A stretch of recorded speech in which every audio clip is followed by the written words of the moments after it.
I should have left when the credits started rolling. That would have been the sensible thing to do. The movie had ended 20 minutes ago, maybe longer, and the dorm lounge had emptied out one by one until it was just the two of us sitting in the artificial twilight of a single floor lamp. The overhead fluorescents had clicked off automatically at midnight, leaving us in this amber-tinted bubble that felt separate from the rest of the world.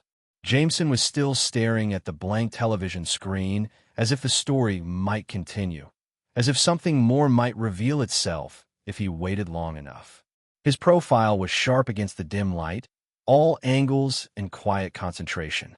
I had memorized that profile over the past 2 years without meaning to, the way his jaw tightened when he was thinking, the way his dark hair fell across his forehead when he forgot to push it back. I knew I should look away, should gather my things and make some excuse about an early class, but I remained frozen in place, caught between wanting to stay and knowing I probably shouldn't. The couch we shared was one of those institutional pieces that had seen too many late nights and too many students. The cushions had long ago lost their shape, creating natural valleys that pulled you toward the center whether you wanted to go there or not. I had positioned myself carefully at my end, maintaining what I thought was an appropriate distance, but the worn fabric had other plans. Over the course of the evening, gravity and comfort had drawn us closer together until our thighs were almost touching, until I could feel the warmth radiating from his body. My hand rested on the cushion between us, fingers spread against the rough upholstery. I hadn't thought about where I'd placed it, hadn't considered the implications of that small piece of real estate, but now I was acutely aware of every inch of space, every possibility for accidental contact. The silence stretched between us, not uncomfortable exactly, but charged with something I couldn't name and didn't dare examine too closely. That was when it happened. The lightest touch, so brief, I almost convinced myself I had imagined it. Jameson's fingers brushed against mine, a whisper of skin against skin that sent electricity shooting up my arm. I held my breath, waiting for him to pull away, waiting for the moment to pass and leave me wondering if it had been real at all. But he didn't pull away. His fingers stayed there, resting against mine with deliberate gentleness. The touch was warm and steady, more intentional than any accident had a right to be. I could feel my pulse hammering in my throat, could hear the blood rushing in my ears, but I didn't dare move. I was afraid that any shift, any acknowledgement of what was happening would break the spell and send us both scrambling back to our respective corners. I turned my head slowly, carefully, to look at him. He was already watching me, his dark eyes unreadable in the lamplight. There was something in his expression I had never seen before, something vulnerable and uncertain that made my chest tighten. For a long moment, we just looked at each other, the weight of unspoken things hanging heavy in the air between us. Then he spoke, his voice barely above a whisper. "Don't read into this," he said, the words falling into the space between us like stones into still water. The phrase should have been a warning, should have been enough to send me retreating back to safer ground. Instead, it felt like a question, like he was asking me to help him navigate something he didn't understand any better than I did. Even as he said it, even as he tried to dismiss whatever was happening between us, his hand closed around mine. His fingers laced through mine with surprising certainty, as if they knew something his words weren't ready to admit. The gesture was firm and sure, nothing hesitant or accidental about it. This wasn't a brush or a bump or a moment that could be explained away later. This was a choice, deliberate and unmistakable. I felt something crack open inside my chest, some carefully maintained wall that I'd spent years building. The warmth of his palm against mine, the slight pressure of his thumb resting against my knuckles, the way his fingers fit perfectly between mine as if they had been designed for exactly this moment. It was everything I had wanted and everything I'd been afraid to want, all condensed into the simple act of two hands finding each other in the dark. We sat there in the aftermath of his contradiction, his words and his actions pulling in opposite directions, creating a tension that vibrated through the small space between us. The logical part of my mind, the part that had learned to be careful, to protect itself, to never assume anything, wanted to believe his words. Don't read into this. It was a clear directive, a boundary being drawn, a reminder that this moment existed outside of whatever complicated feelings might be lurking beneath the surface. But my heart, traitorous and hopeful, was reading everything into the way his hand held mine. The gentle but insistent pressure, the way his fingers adjusted themselves to fit more perfectly against mine, the fact that he showed no signs of letting go despite his warning not to assign meaning to the gesture. There was something desperate about the way he held on, as if he was afraid I might disappear if he loosened his grip. Minutes passed, or maybe hours. Time felt fluid and irrelevant in that amber-lit space. Other students moved through the hallway outside, their voices muffled and distant, belonging to a world that suddenly felt far away from where we sat. Jameson's breathing had settled into a steady rhythm beside me, but I could feel the tension in his body, could sense that he was as hyper-aware of our connected hands as I was. I wanted to say something, to acknowledge what was happening between us, but every possible word felt too heavy, too loaded with implications neither of us was ready to face. So I stayed quiet, letting the moment exist on its own terms, try to memorize every detail in case it never happened again. The texture of his skin, slightly rough from his work in the engineering lab. The way his pulse beat steadily against my wrist. The particular weight and warmth of his hand in mine. When he finally stood to leave, hours later, he had to untangle his fingers from mine with deliberate care. The separation felt like a small tragedy, like something precious being pulled apart. He didn't look at me as he gathered his things, didn't acknowledge what had just passed between us. He simply said goodnight in that same quiet voice and disappeared into the hallway, leaving me alone with the ghost of his touch and the echo of his contradictory words. I sat there in the dying lamplight long after his footsteps had faded, staring at my empty hand and trying to make sense of what had just happened. The rational part of my mind kept replaying his warning, kept insisting that I should take him at his word and forget about the way his fingers had felt laced through mine. But my heart was already 3 steps ahead, already spinning stories and possibilities out of a single moment of contact. That night, I lay awake until the first pale hint of dawn crept through my dorm room window, caught between the safety of his words and the dangerous promise of his touch. I kept flexing my fingers, trying to hold on to the memory of how his hand had felt in mine, trying to decide which part of the evening to believe. The part of him that said not to read into it, or the part that had held on like he never wanted to let go. I had always been the kind of person who lived quietly around the edges of things. At 21, I had learned to take up just enough space to be noticed when it mattered, but never so much that I became the center of attention. My friends knew me as the one who listened, who remembered the small details they forgot they had shared, who could be counted on to show up with coffee during finals week or to sit with them through a crisis without offering unwanted advice. It was a comfortable role, this position of steady reliability, and it suited the careful way I had learned to move through the world. My days followed predictable patterns. Morning lectures in sociology, where I sat in the 3rd row and took meticulous notes about social structures and human behavior, finding comfort in the academic distance from which I could examine the complexities of connection. Afternoons at the campus library, where I worked behind the circulation desk, helping students find books and resources surrounded by the quiet hum of focused study. Evenings in my dorm room, reviewing the day in the pages of a leather-bound journal I kept hidden in my desk drawer, filling it with observations and questions I would never speak aloud. The journal had become my confessional, the place where I allowed myself to examine the thoughts that felt too fragile or too dangerous for daylight. I wrote about the way certain classmates made me feel when they smiled, about the ache that settled in my chest when I watched couples holding hands on the quad, about the growing certainty that the feelings I carried were not the same ones my friends talked about when they discussed their attractions and crushes. The pages accumulated slowly, filled with careful handwriting and tentative admissions, a private archaeology of a self I was still learning to understand. Jameson existed in a different universe entirely. Where I moved carefully through social spaces, he commanded them without trying. At 22, he had the kind of easy confidence that drew people into his orbit, the ability to make anyone feel like the most interesting person in the room when he turned his attention their way.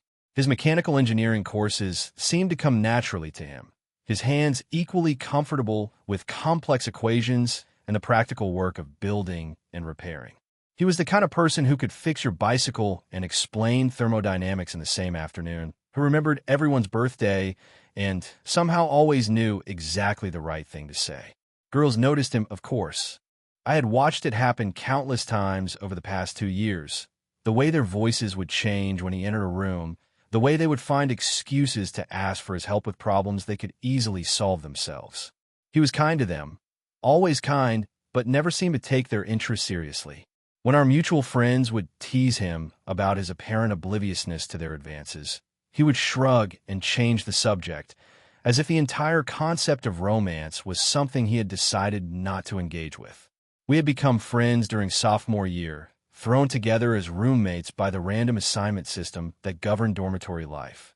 What started as polite coexistence had gradually evolved into something deeper, a steady presence in each other's daily routines that felt both natural and necessary. We studied together in the library, grabbed meals at the dining hall, fell into the comfortable rhythm of two people who genuinely enjoyed each other's company.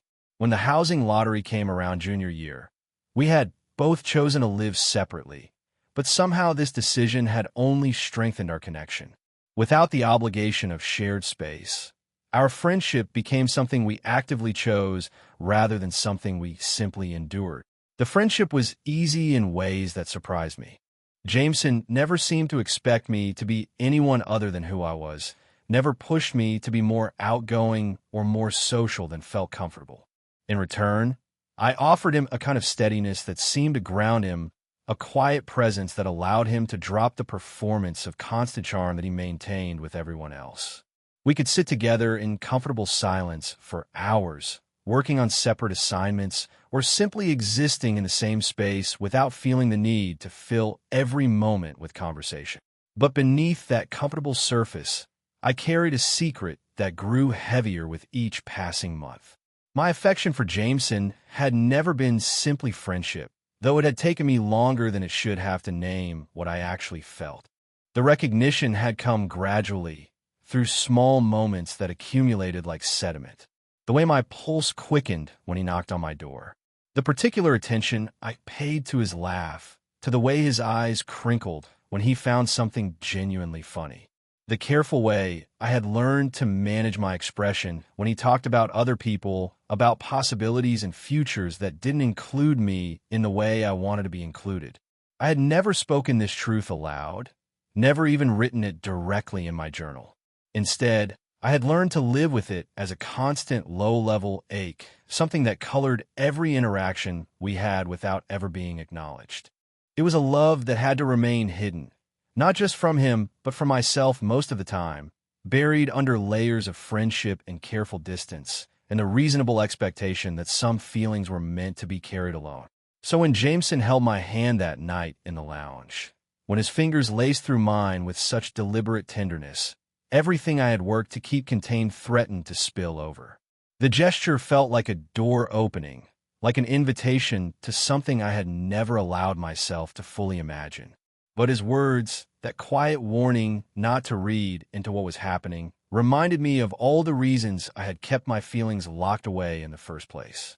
The contradiction left me suspended between hope and caution, between the undeniable reality of his touch and the safety of his disclaimer. I didn't know if what had happened was an anomaly or the beginning of something else entirely. All I knew was that I would spend every day afterward watching for signs, for some indication of which version of that moment was true. The pattern started so subtly that I almost convinced myself I was imagining it. The morning after the lounge incident, Jameson appeared at my usual table in the dining hall as if nothing had changed, sliding his tray across from mine with that easy smile I had grown to depend on. We talked about his thermodynamics exam, about my upcoming paper on social deviance theory, about the weather that had turned unexpectedly cold for early October. Normal conversation, the kind we had shared hundreds of times before. But when he reached across the table for the salt, his fingers brushed against my knuckles, a contact so brief and light that it could have been completely accidental. Except for the way his eyes met mine in that instant, a flicker of something intentional passing between us before he looked away. It happened again 2 days later as we walked back from our afternoon classes. The campus was alive with autumn, leaves turning gold and red above our heads, students hurrying between buildings with their arms full of books and their faces flushed from the crisp air. We were discussing his latest engineering project, something involving hydraulic systems that I only half understood but enjoyed hearing him explain. His hands moved as he talked, sketching invisible diagrams in the air, and then suddenly one of those hands was there, his knuckles grazing against mine as we walked. The contact lasted maybe 3 seconds, but it was enough to send that familiar electricity shooting up my arm. When I glanced at him, he was still talking about pressure differentials and flow rates, as if nothing had happened at all. But there was something different in his posture, a tension in his shoulders that suggested he was as aware of the touch as I was. These moments began accumulating like small pieces of evidence in a case I wasn't sure I was allowed to build. A brush of fingers when he handed me my coffee. The way he chose to sit just close enough that our thighs touched when we studied together in the library. The casual way he would rest his hand on my shoulder when he leaned over to look at something on my laptop screen, his touch lingering just a beat longer than friendship required. Each incident was small enough to dismiss, innocent enough to explain away. But taken together, they formed a pattern that felt deliberate, purposeful, like he was testing the boundaries of something neither of us had named. I found myself hyper-aware of every interaction, cataloging each moment of contact in the private space of my thoughts, trying to decode what it all meant while simultaneously trying not to hope for too much. The evening that changed everything started like dozens of others. There was a party in one of the off-campus houses, the kind of loud, crowded gathering that happened every weekend when the weather was still warm enough to spill out onto porches and into backyards. I hadn't planned to go, preferring the quiet of my room and the company of my books, but Jameson had insisted. "You need to get out more," he had said, and I hadn't been able to argue with the genuine concern in his voice. The house was exactly as overwhelming as I had expected. Music pounded from speakers that had been pushed well past their limits, competing with the roar of conversations that grew louder as people tried to hear each other over the noise. Bodies pressed together in every room, creating a maze of shoulders and elbows that made navigation feel like a contact sport. The air was thick with heat and cologne and the particular energy that came from too many people trying to have too much fun in too small a space. I lost track of Jameson within the first 10 minutes, caught up in a conversation with classmates from my research methods course. By the time I extracted myself and went looking for him, the crowd had grown even denser, and I found myself pushed toward the walls, trying to avoid the chaos in the center of each room. The noise was starting to give me a headache, and I was considering making my escape when I felt a hand close around mine. I turned to find Jameson beside me, his face flushed from the heat and his hair slightly disheveled. "So I don't lose you," he said, raising his voice to be heard over the music. His hand was warm and sure around mine, his fingers threading through mine with the same deliberate care as that night in the lounge. The explanation was reasonable, practical even. In a crowd like this, it would be easy to get separated, easy to spend the entire evening searching for each other in different rooms. Holding hands was simply the most efficient way to stay together, nothing more significant than a temporary solution to a logistical problem. But as we moved through the party, his hand never left mine. We talked to friends, got drinks from the kitchen, found a quieter corner where we could actually hear each other speak. Through it all, his fingers remained laced with mine, his thumb occasionally moving across my knuckles in small, absent gestures that felt anything but absent. When someone jostled against us, he pulled me closer. When we needed to navigate through a particularly dense cluster of people, his grip tightened protectively. By the time we left the party, the night air cool against our overheated skin, I had stopped trying to rationalize what was happening. His hand in mine felt natural now, like something that had always been true rather than something that had begun by accident. We walked slowly back toward campus, neither of us in any hurry to reach our separate dorms, neither of us willing to acknowledge that the party excuse no longer applied. When we finally reached the point where our paths diverged, where he would turn left toward his building and I would continue straight toward mine, we came to a stop under one of the old oak trees that lined the walkway. The campus was quiet around us, most students either still at parties or already asleep, leaving us in a pocket of solitude that felt both intimate and precarious. I waited for him to let go, to return us to the safe distance that friendship required. Instead, he looked down at our joined hands as if he was seeing them for the first time, his expression unreadable in the dim light from the pathway lamps. "Why do you keep doing this?" I asked, the question escaping before I could stop it. He was quiet for a long moment, his thumbs still moving across my knuckles in that gentle, repetitive motion. When he finally looked up at me, there was something almost defensive in his expression, like he was preparing for an argument he didn't want to have. "Don't read into it," he said, but his voice lacked the casual certainty it had carried that first night. The words felt rehearsed now, like something he was telling himself as much as he was telling me. Even as he spoke, his hand tightened around mine, his body contradicting his voice in ways that made my chest ache with possibility and confusion. The disconnect between what he said and what he did was becoming impossible to ignore, creating a tension that hummed in the space between us like a wire pulled too tight. Standing there under the oak tree, our hands still joined despite his warning, I realized that we had crossed into territory that neither of us knew how to navigate. Something fundamental shifted in the weeks that followed. The careful boundaries that had once defined our friendship began to blur in ways that felt both inevitable and terrifying. Where we had previously maintained the comfortable distance of close friends, we now existed in a space that was harder to define, caught somewhere between what we had been and what we might be becoming. Our conversations stretched longer now, extending well past the point where ordinary friendships would have found their natural conclusion. We would meet for what was supposed to be a quick coffee between classes and find ourselves still talking as the sun set outside the campus cafe windows. Study sessions that should have lasted an hour turned into entire evenings, our textbooks forgotten as we discovered new territories of each other's thoughts that we had never explored before. The topics themselves had changed too. Where we had once talked about assignments and weekend plans and the safe subjects that filled most college friendships, we now found ourselves venturing into more dangerous waters. Jameson would ask me questions that felt like explorations, his voice careful and curious in the dim light of my dorm room or his apartment. "Do you believe people can fall in love without realizing it?"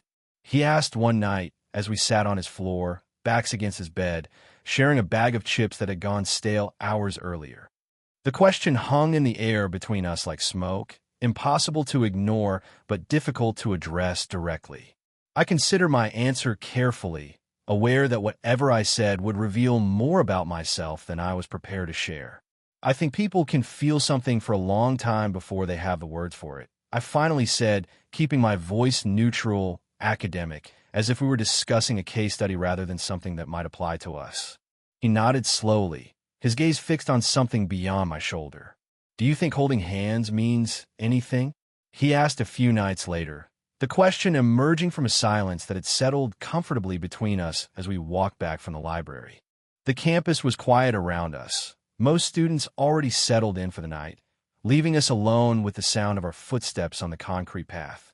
I felt my heart skip at the directness of the question, at the way it seemed to cut straight to the center of everything we had been carefully not discussing. I wanted to give him the answer he seemed to be looking for, but I wasn't sure what that answer was supposed to be. "It can," I said carefully. "It depends on the people involved. It depends on what they need it to mean." These conversations felt like a kind of archaeology, like we were excavating something that had been buried between us for longer than either of us wanted to admit. Each question revealed another layer, another possibility that we had been afraid to examine too closely. I found myself answering with the same careful precision I brought to my academic work, aware that every word carried weight, that we were building something fragile and important that could be destroyed by too much honesty or not enough. The physical aspect of our friendship continued to evolve as well, becoming more deliberate and less apologetic. Jameson no longer offered explanations for the way his hand would find mine when we walked across campus. no longer felt the need to justify the casual touches that had become part of our daily routine. When we studied together, he would position himself close enough that our shoulders touched, that I could feel the warmth of his body through the thin fabric of his shirt. When we sat on his couch watching movies, he would lean into me in ways that felt both natural and charged with possibility. One evening in late October, when the air had turned sharp with the promise of winter, we found ourselves caught in an unexpected downpour as we walked back from dinner. The rain came suddenly and with surprising intensity, soaking through our jackets within minutes and sending us running for the nearest shelter. We ended up pressed against the brick wall of the science building, laughing and breathless, our hair plastered to our heads and our clothes clinging uncomfortably to our skin. That was when he reached for my hand again, not playfully this time, not with the casual ease that had characterized these gestures in recent weeks. This time, his fingers found mine with something that felt like desperation, like he needed the contact more than he needed air. His hand was cold from the rain, but warm where our palms met, and I could feel a tremor in his grip that had nothing to do with the weather. We stood there in the narrow space between the building and the storm, close enough that I could see the water droplets caught his eyelashes, close enough that our breath created small clouds in the cold air that mingled and disappeared. The rain continued to fall around us, creating a curtain of sound that seemed to separate us from the rest of the world, and I felt something tighten in my chest that was equal parts hope and fear. "Why me?" I asked, the question emerging from some deep place that I hadn't known existed until that moment. It wasn't the question I had planned to ask, wasn't the careful, measured response I had been practicing in my head for weeks. It was rawer than that, more honest, and I felt exposed in ways that had nothing to do with being caught in the rain. He didn't answer immediately. Instead, he looked down at our joined hands, his thumb moving across my knuckles in that familiar gesture that had become as natural as breathing. The silence stretched between us, filled with the sound of rain against concrete and the distant hum of traffic on the street beyond campus. When he finally looked up at me, there was something in his eyes that I had never seen before, something vulnerable and uncertain that made my breath catch. He didn't give me the answer I was looking for. He didn't give me any answer at all. Instead, he squeezed my hand harder, his grip tightening as if he was afraid I might slip away, as if the connection between us was something he could hold onto through sheer force of will. The gesture said more than words could have, but it also left me with more questions than I knew how to carry. Standing there in the rain, his hand anchoring me to something I couldn't name, I realized that we had moved far beyond the territory of friendship, but we still didn't know what to call the place where we had ended up. The revelation came quietly, the way important things sometimes do, not with fanfare or dramatic declarations, but in the soft space between one breath and the next, in a moment so ordinary that its significance only became clear in retrospect. We were on the roof of his apartment building, a place we had discovered earlier that semester when the stress of midterms had driven us to seek refuge somewhere above the chaos of campus life. The building was old enough that the roof access wasn't properly secured, and we had learned to prop the door open with a textbook so we wouldn't get locked out. It had become our private sanctuary, a place where we could spread a blanket on the rough concrete and watch the city lights flicker to life as darkness settled over everything. That particular evening in early November, the air was crisp but not yet bitter, carrying the scent of wood smoke from somewhere in the neighborhood below. I had brought my jacket but hadn't needed it, the warmth from Jameson's body beside me creating its own microclimate that made the cool air feel pleasant rather than uncomfortable. We had been lying on our backs, shoulders touching, watching the stars struggle to compete with the ambient light from the city, our conversation drifting from topic to topic without any particular direction or urgency. I had grown comfortable with these silences, with the way we could exist together without feeling the need to fill every moment with words. But this particular quiet felt different, charged with something that made me hyper-aware of every small sound around us. The distant hum of traffic on the highway that bordered campus. The faint bass line of music drifting up from someone's apartment below. The steady rhythm of Jameson's breathing beside me. slightly elevated in a way that suggested he was thinking about something more complex than the peaceful scene around us.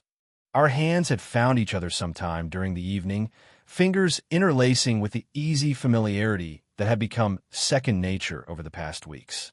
I no longer questioned these moments of contact, no longer tried to analyze their meaning or predict their duration. They simply were, existing in their own space outside the usual rules that govern friendship and expectation. But tonight felt different. Tonight, there was an intentionality to the way his thumb moved across my knuckles, a deliberate gentleness that felt like communication in a language we were still learning to speak. When I turned my head to look at him, I found him already watching me, his expression serious in the dim light that filtered up from the street lamps below. The weight of unspoken things had been building between us for weeks, creating a pressure that felt increasingly difficult to ignore. We had danced around the edges of honesty in our late-night conversations, had tested the boundaries of physical affection until they began to blur and reshape themselves, but we had never addressed the fundamental question that hung between us like a bridge neither of us had been brave enough to cross. "You know, it's not nothing," I said softly, the words emerging from some deep place of truth that I had been protecting for too long. My voice was barely above a whisper, but in the quiet of the rooftop, it felt as loud as a confession, as dangerous as a prayer offered up to an uncertain God. The admission hung in the air between us, irreversible and irrevocable. I felt something shift in my chest, a release of pressure that I hadn't realized I had been carrying, followed immediately by a wave of terror at what I had just revealed. For months, I had lived with the careful knowledge that what I felt for him went beyond friendship, but I had never spoken it aloud, had never made it real in the way that words could make things real. He didn't respond immediately, but I felt his body tense beside me, felt the small change in his breathing that suggested my words had landed with the weight I had intended. His thumb continued its gentle movement across my hand, but now the gesture felt less like absent comfort and more like deliberate reassurance, like he was trying to tell me something without having to find the words for it. When he finally spoke, his voice was quiet, thoughtful, as if he was choosing each word with the same care he brought to his engineering calculations. "I don't know how to explain it," he said, his gaze fixed on something in the distance that I couldn't see. "But I don't want to stop." The confession was partial, incomplete, but it was also more honest than anything he had given me before. It wasn't a declaration of love or a promise of forever, but it was an acknowledgement that what existed between us had moved beyond the boundaries of casual friendship, beyond the safe territory where we could pretend that our touches meant nothing and our conversations were simply the natural evolution of platonic affection. I felt my heart constrict with a mixture of relief and heartbreak. Relief because he had finally admitted that this thing between us was real, that I hadn't been imagining the weight of his glances or the intentionality of his touch. Heartbreak because his confession came wrapped in uncertainty, in the acknowledgement that he didn't know what to do with what he felt, that he couldn't offer me the clarity or commitment that part of me desperately wanted. But even as I recognized the limitations of what he was offering, I found myself grateful for the honesty of it. He wasn't making promises he couldn't keep or claiming feelings he wasn't sure he possessed. He was simply acknowledging that whatever was happening between us mattered to him, that it was worth preserving even if he couldn't define it or predict where it might lead. We lay there in the aftermath of our partial confessions, the city lights blinking steadily below us, our hands still joined despite the new vulnerability that had entered the space between us. I understood now that we were writing a story without knowing how it would end, that we had committed ourselves to something that existed in the uncertain territory between friendship and love, between what was safe and what was true. The conversation felt like a beginning rather than a conclusion, like we had finally acknowledged the elephant that had been sharing the room with us for months. But it was also tinged with the particular sadness that comes with partial revelations, with confessions that raise as many questions as they answer. We had admitted that this thing between us was real, but we still didn't know what we were supposed to do with that reality. As the night grew colder around us and the city settled into its late evening rhythm, I realized that sometimes love doesn't arrive with certainty or clear instructions.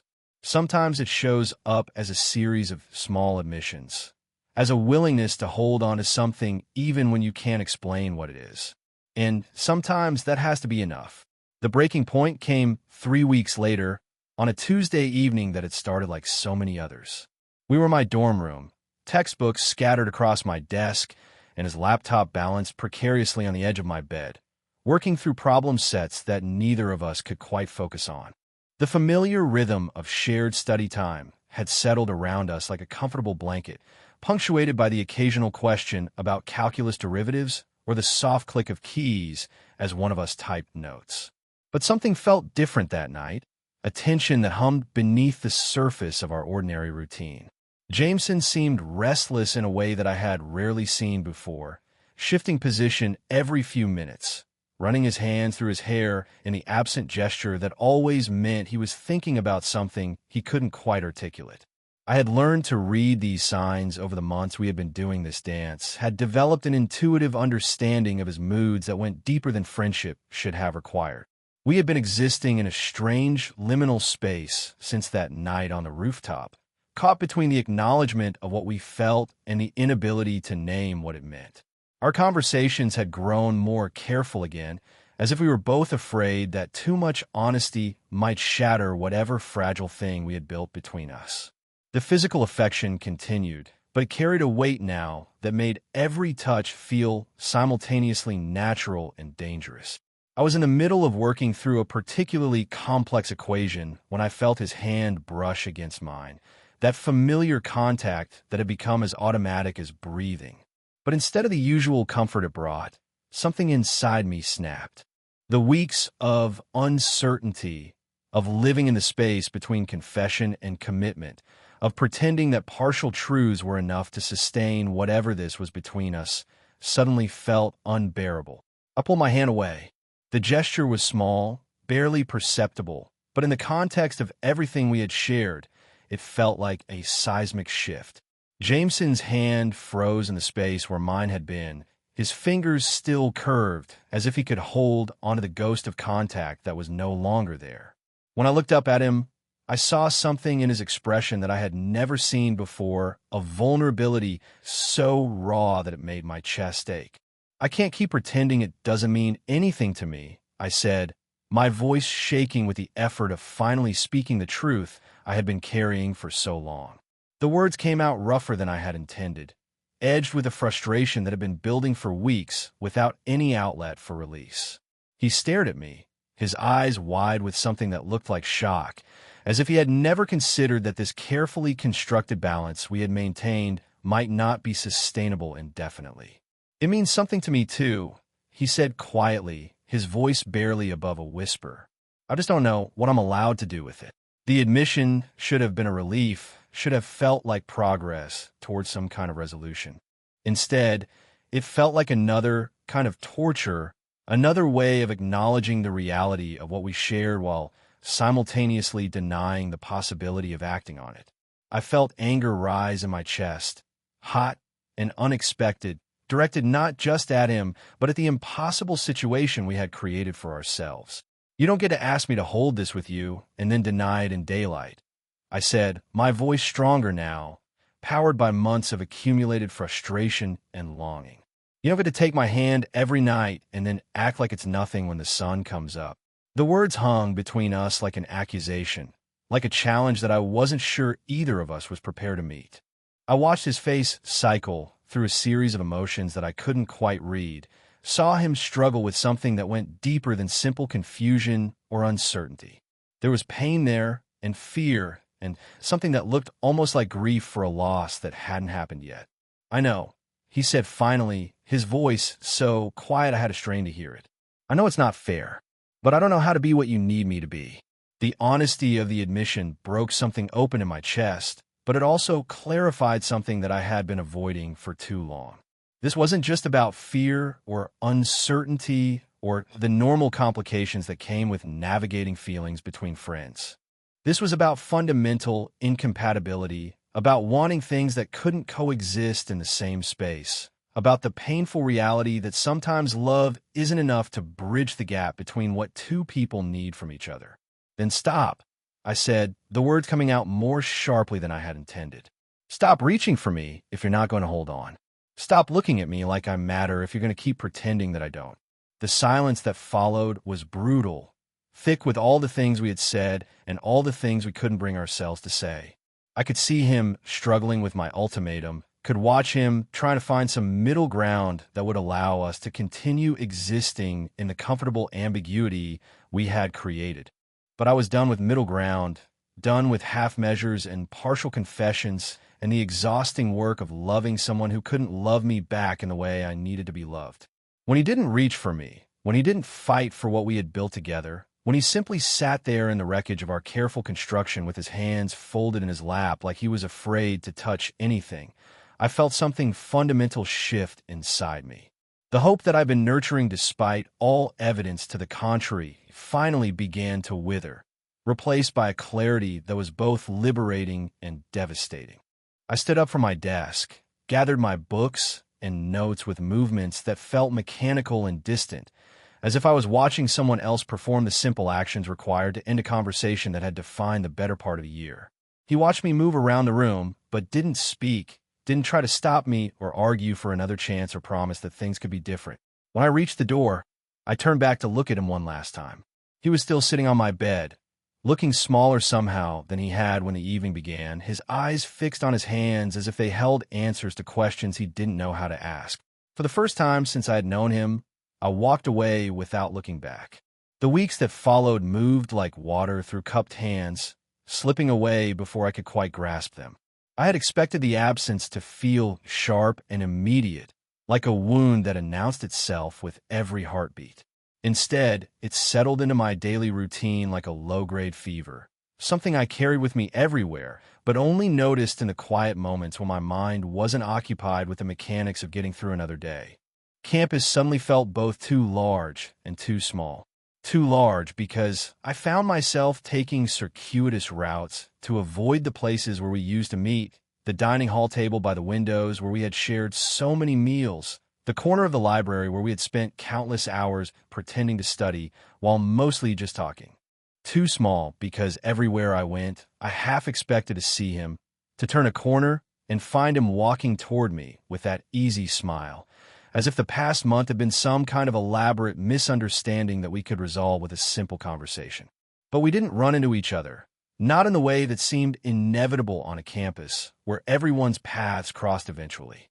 I began to suspect that he was being as deliberate about avoiding me as I was about avoiding him, that we were both navigating our days with the careful choreography of two people determined not to occupy the same space at the same time. My friends noticed the change, of course. Sarah asked me twice if I was feeling okay. Her forehead creased with a particular concern that came from watching someone you cared about go through something they couldn't or wouldn't explain. Marcus invited me to more parties than usual, his way of trying to pull me back into the social world I had been quietly retreating from. I appreciated their efforts, but I found myself declining more often than not, preferring the solitude of my room and the familiar comfort of my journal. The writing helped, as it always had. Page after page filled with observations and questions and the slow work of trying to understand what had happened between us, what I had learned about myself in the process of loving someone who couldn't love me back in the way I needed. I wrote about the particular weight of unrequited affection, about the way hope could sustain you and destroy you in equal measure, about the strange relief that came with finally saying the truth aloud, even when that truth changed everything. I also wrote about the things I missed. The sound of his laugh when he found something genuinely funny, not the polite chuckle he used in social situations, but the real thing, spontaneous and unguarded. The way he explained complex engineering concepts with his hands, sketching invisible diagrams in the air until abstract ideas became something I could almost see. The comfortable silences we had shared, the feeling of being known by someone in ways that went deeper than words. 3 weeks into this new reality, I was walking back from my evening shift at the library when I found a piece of paper that had been slipped under my door. My name was written on it in handwriting I would have recognized anywhere, careful block letters that managed to be both precise and slightly hurried, as if he had written it quickly before he could change his mind. Inside was a single sentence, no greeting or signature, just 13 words that managed to contain everything we had never quite been able to say to each other directly. "I don't know what I'm doing, but I miss your hand in mine." I read the note 3 times before folding it carefully and placing it between the pages of my journal, where it joined the accumulated evidence of everything we had been to each other. The words were simple, honest in a way that felt both familiar and surprising. No grand declarations or promises of change, just the acknowledgement of absence, of something missing that used to be there. I didn't rush to reply. Part of me wanted to write back immediately with all the things I had been thinking during the long weeks of separation. But another part of me, the part that had learned the hard way about the danger of hoping for more than someone could give, counseled patience. The note was an offering, but it wasn't a solution. It was an admission of loss, but not necessarily a request for reconciliation. So I sat with it for several days, carrying the knowledge of his words with me as I went through the familiar routines of classes and meals and the small social interactions that filled the spaces between. I found myself thinking about what it meant to miss someone's hand, about the particular intimacy of that specific loss, about the way physical affection could become a language that spoke truths that words couldn't quite capture. When I finally saw him again, it was by accident rather than design. I was crossing the quad on my way to an afternoon seminar when I spotted him walking in the opposite direction, his head down and his hands shoved deep in the pockets of his jacket. For a moment, I considered changing course, maintaining the careful distance we had both been preserving. But something about the set of his shoulders, about the way he moved through the world like he was carrying something heavy, made me stop. Our eyes met across the expanse of brown grass and bare trees, across the space that had grown between us over the past month. Neither of us moved for a long moment, caught in the strange suspension that comes when you encounter someone who used to be a daily presence in your life and is now almost a stranger. But there was something in his expression, something tentative and hopeful and afraid, that reminded me of all the reasons I had cared about him in the first place. We didn't walk toward each other. We didn't bridge the distance with words or gestures or any of the grand reconciliations that happened in movies. Instead, we simply stood there, acknowledging each other across the quiet afternoon, letting the recognition settle between us like the first tentative notes of a song we were both learning to hear. The moment lasted maybe 30 seconds before other students walking across the quad broke our line of sight, returning us to our separate trajectories.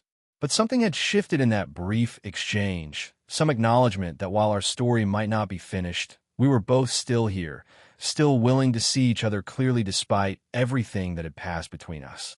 I continued on to my seminar, but I carried the image of his face with me, the particular way his eyes had lingered on mine before looking away. It wasn't a resolution, wasn't a promise of anything more than the possibility that someday we might find our way back to a version of friendship that could contain the truth of what we had shared without being destroyed by it. But for now, that possibility felt like enough.